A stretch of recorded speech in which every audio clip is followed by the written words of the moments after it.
नमस्कार दर्शक, आप देख रहे हैं जयगांव मिरर्स। प्रस्तुत है आज के मुख्य समाचार। Rapid headlines news. सिलीगुड़ी नगर निगम की ओर से बांग्ला और अंग्रेजी माध्यम के स्कूलों की माध्यमिक और उच्च माध्यमिक परीक्षा उत्तीर्ण करने वाले मेधावी छात्र को सम्मानित किया गया। इस विशेष कार्यक्रम में सिलीगुड़ी के मेयर गौतम देव, डिप्टी मेयर रंजन सरकार समेत शहर के अन्य गणमान्य लोग उपस्थित थे। शनिवार को सिलीगुड़ी के दीनबंधु मंच में आयोजित विशेष कार्यक्रम में इन मेधावी छात्रों को निगम की ओर से सम्मानित किया गया। गौरतलब है कि राज्य की मुख्यमंत्री ममता बनर्जी की प्रेरणा से सिलीगुड़ी नगर निगम ने इस वर्ष बांग्ला और अंग्रेजी माध्यम से माध्यमिक एवं उच्च माध्यमिक उत्तीर्ण करने वाले मेधावी विद्यार्थियों के लिए सम्मान समारोह का आयोजन किया। मेयर गौतम देव ने दीप जलाकर कार्यक्रम की शुरुआत की। इस कार्यक्रम में मेयर गौतम देव, डिप्टी मेयर रंजन सरकार, नगर निगम के चेयरमैन प्रतुल्य चक्रवर्ती के अलावा मेयर परिषद सदस्य, पार्षद व अन्य अधिकारी मौजूद थे। पंचायत चुनाव के बाद लोकसभा की तैयारी में जुटा चुनाव आयोग, चुनाव अधिकारियों को दिया प्रशिक्षण। पंचायत चुनाव के बाद पश्चिम बंगाल में चुनाव आयोग या जिला प्रशासन की ओर से अगले साल होने वाले लोकसभा चुनाव की तैयारी शुरू कर दी गई है। हर जिले में वोटर कार्ड में संशोधन, मृत नागरिकों के वोटर कार्ड को रद्द करना, वोटर कार्ड का स्थान परिवर्तन का काम जल्द शुरू किया जाएगा। ये सब मोबाइल ऐप के माध्यम से किया जाएगा। इस बारे में चुनाव अधिकारियों को शुक्रवार को दुर्गापुर के एसडीओ कार्यालय में प्रशिक्षण दिया गया। दुर्गापुर एसडीओ कार्यालय के अधिकारियों द्वारा बूथ स्तरीय चुनाव अधिकारियों का प्रशिक्षण दिया गया। प्रशिक्षण के दौरान किस तरह मतदाताओं के नाम ऑनलाइन पंजीकृत किया जाएगा, इस बारे में विस्तार से प्रशिक्षण दिया गया। राज्यसभा सांसद बनने जा रहे प्रकाशिक बड़ाइक का भव्य स्वागत। राज्यसभा सांसद के उम्मीदवार के लिए कोलकाता में नामांकन दर्ज करवाकर शनिवार को अलीपुरद्वार पहुंचे तृणमूल के जिला अध्यक्ष प्रकाशिक बड़ाइक ने कहा, यहां सांसद होने के बावजूद भी इस इलाके की जनजातियों का विकास नहीं हुआ है। उन्होंने कहा कि यहां की सभी समस्याओं को संसद में पेश किया जाएगा। अलीपुरद्वार स्टेशन में उनके स्वागत के लिए तृणमूल नेताओं और कार्यकर्ताओं का जमावड़ा लग गया था।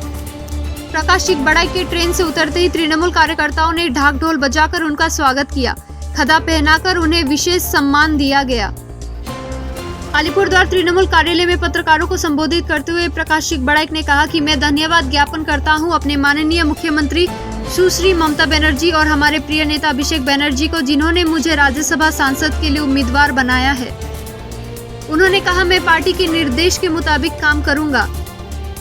उन्होंने कहा, पंचायत चुनाव के परिणाम ने साबित कर दिया कि जनता की आशा आकांक्षा तृणमूल से है। उन्होंने कहा, यहाँ जितनी भी जनजातियां हैं, आदिवासी, नेपाली, राजवंशी, बोरो, टोटो, राभा, मेच, बंगाली, बिहारी, प्रत्येक जनजाति के लोगों के लिए काम करने की आवश्यकता है। उन्होंने कहा, मैं खुद चाय बागान का और गांव का लड़का हूं, इसलिए उनकी समस्याएं मुझे अच्छे से पता है। उनकी समस्याओं को मैं पार्लियामेंट तक ले जाऊंगा। उन्होंने ये भी कहा कि राज्य के वित्त मंत्री ने कहा था कि सोशल वेलफेयर के लिए चाय बेल्ट में 1000 करोड़ रुपए दिए जाएंगे। ये धनराशि आज तक श्रमिकों को नहीं मिली है। देश के 5 राज्यों में चाय बागान का उत्पादन होता है, लेकिन किसी भी राज्य को इसका पैसा नहीं मिला। इतने करोड़ रुपए कहाँ गए, मैं इसका पता लगाऊंगा। भाजपा के विजयी उम्मीदवार तृणमूल में शामिल। पंचायत चुनाव खत्म होते ही बीजेपी के जीते हुए उम्मीदवारों में भगदड़ शुरू हो गई। पंचायत चुनाव में भाजपा के विजयी उम्मीदवार तृणमूल में शामिल हो गए। शनिवार दोपहर चाचल 1 ब्लॉक के मोकामतपुर ग्राम पंचायत से पंचायत चुनाव में निर्वाचित भाजपा उम्मीदवार तंजीबा बीवी तृणमूल में शामिल हो गई। वहीं इस घटना को लेकर राजनीतिक सरगर्मी तेज हो गई है। जीते हुए उम्मीदवार का दावा है कि अगर वह उस पार्टी में रहेगी तो लोगों का काम नहीं कर पाएंगे, वह सत्ता पक्ष में काम कर सकती है, इसीलिए उन्होंने पार्टियां बदल ली। हालांकि बीजेपी ने सत्ताधारी पार्टी पर डरा धमकाकर पार्टी बदलवाने का आरोप लगाया है।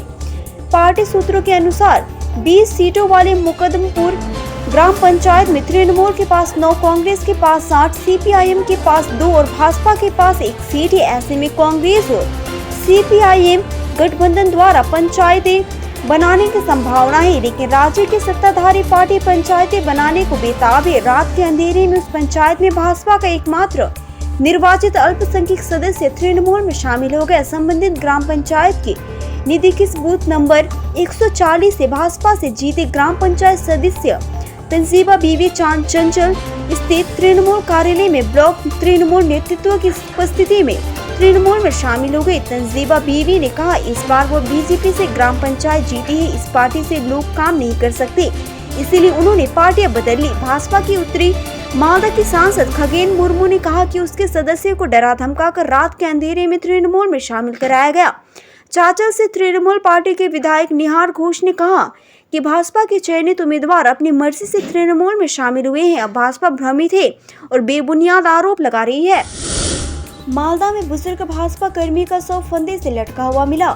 चुनाव में मिली हार से बौखलाए तृणमूल उम्मीदवार, पुत्र वधू व बेटी पर हत्या का आरोप। पश्चिम बंगाल के मालदा में दिल दहलाने वाली घटना सामने आई है। बताया जा रहा है, पंचायत चुनाव के तृणमूल उम्मीदवार पुत्र वधू व बेटी ने चुनाव में पराजित होने के बाद भाजपा कर्मी के रूप में कार्यरत अपने बुजुर्ग पिता की बेरहमी से हत्या कर उनका शव घर की छत से लटका दिया। रविवार सुबह भाजपा कर्मी का शव उनके बेडरूम से बरामद हुआ। उसके चेहरे पर खून लगा हुआ था। घटना बामनगोला थाना क्षेत्र के मदनावती ग्राम पंचायत एक कन्यादीघी गांव की है। ग्रामीणों की शिकायत के मद्देनजर पुलिस ने संबंधित क्षेत्र मदनावती ग्राम पंचायत के पराजित तृणमूल उम्मीदवार और उनकी पुत्र बहू शर्मिला मांडी को हिरासत में लेकर पूछताछ कर रही है। बताया जा रहा है कि आक्रोशित ग्रामीणों ने कथित तौर पर तृणमूल उम्मीदवार को पुलिस से छीनने की कोशिश की। पुलिस को भी घर कर ग्रामीणों ने विरोध प्रदर्शन किया। उग्र लोगों ने गांव की सड़क पर जाम कर दी। इस घटना के बाद केंद्रीय अर्धसैनिक बलों की एक बड़ी टीम इलाके में पहुंची। पुलिस और केंद्रीय बलों के हस्तक्षेप से स्थिति नियंत्रण में आई। पुलिस सूत्रों के अनुसार मृत वृद्ध का नाम बुरान मुर्मू, उम्र 60 वर्ष है। मृतक का आरोपी बेटा विप्लव मुर्मू और बहू शर्मिला मांडी। मृतक बुरान मुर्मू इलाके में सक्रिय भाजपा कार्यकर्ता के रूप में जाना जाता था। आज पुलिस ने वृद्ध का शव उसके शयन कक्ष से बरामद किया था। वृद्ध के चेहरे पर, सिर पर काफी खून लगा हुआ था। पुलिस को शरीर पर व्यापक चोटें भी मिली। पुलिस का प्रारंभिक अनुमान है कि बुजुर्ग की पिटाई के अलावा गला घोंटकर हत्या की गई है, फिर उसे कमरे के छत से लटका दिया होगा। पुलिस और स्थानीय सूत्रों के मुताबिक बुजुर्ग की बहू शर्मिला मांडी इस साल त्रिस्तरीय पंचायत चुनाव में मदनावती ग्राम पंचायत की सीट नंबर 19 से तृणमूल उम्मीदवार थी, लेकिन शर्मिला मांडी बीजेपी के करीबी उम्मीदवार जयंती मुर्मू से महज 56 वोटों से हार गई। फिर उनके बेटे विप्लव मुर्मू और बहू शर्मिला मांडी ने बुरान मुर्मू को प्रताड़ित करना शुरू कर दिया। चूँकि उनके बूढ़े पिता ने भाजपा कार्यकर्ता के रूप में गांव में प्रचार किया था, उनकी बेटी और बहू ने वृद्ध को यह करते हुए पीटना शुरू कर दिया है कि उनकी वजह से तृणमूल की हार हुई। अंत में बुजुर्ग व्यक्ति को कथित तौर पर पीटा गया और गला दबाकर हत्या कर दी गई और फिर बेडरूम में लटका दिया गया। वहीं इस घटना में स्थानीय बीजेपी नेतृत्व ने मृतक के बेटे विप्लव मुर्मू और बहू शर्मिला मांडी के खिलाफ बामनगोला थाने में लिखित शिकायत दर्ज कराई है। उत्तर मालदा से भाजपा सांसद खगेन मुर्मू ने कहा कि हमारी पार्टी के वरिष्ठ कार्यकर्ता की योजनाबद्ध तरीके से हत्या कर दी गई। उनके बेटे और बहू ने मिलकर उनकी हत्या कर दी। चूँकि शर्मिला मांडी तृणमूल उम्मीदवार के रूप में हार गई, इसलिए बदला लेने के लिए बुरान मुर्मू की हत्या कर दी गई। उनके शव को फंदे से लटका दिया गया। हम इसका पुरजोर विरोध करते हैं। यह भी मांग की गई है कि दोनों आरोपियों को तुरंत गिरफ्तार किया जाए। तृणमूल जिला उपाध्यक्ष बबला सरकार ने कहा, यहाँ कोई राजनीतिक मुद्दा शामिल नहीं है। तृणमूल पर लगे आरोप पूरी तरह से बेबुनियाद है। यह पूरी तरह से पारिवारिक मामला है। पुलिस जांच करेगी तो उसके तथ्य सामने आएंगे। बामनगोला थाना पुलिस के अनुसार शव को बरामद कर पोस्टमार्टम के लिए मालदा मेडिकल कॉलेज भेज दी गई है। इधर शिकायत के आलोक में मृत वृद्ध की बहू शर्मिला मांडी को हिरासत में लेकर पूछताछ की जा रही है। आरोपी बेटा विप्लव मुर्मू फरार है, उसकी तलाश की जा रही है। सिलीगुड़ी में तृणमूल के धर्मताला में होने वाले 21 जुलाई कार्यक्रम की तैयारी जोरों पर। कार्यकर्ताओं को बांटे गए बैच। 21 जुलाई को तृणमूल कांग्रेस का ऐतिहासिक शहीद दिवस है।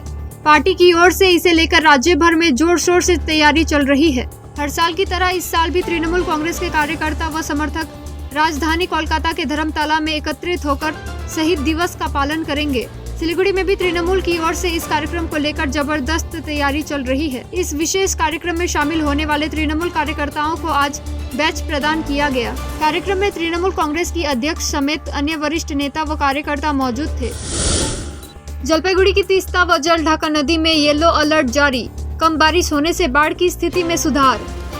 जलपाईगुड़ी जिले में पिछले कुछ दिनों से कम बारिश होने के बावजूद तीस्ता दोमोहनी मेखलीगंज NH 31 जलढाका नदी के असंरक्षित इलाके में येलो अलर्ट जारी है। रविवार सुबह 8 बजे गजलडोबा बैराज से 1822.62 क्यूमेक पानी छोड़ा गया।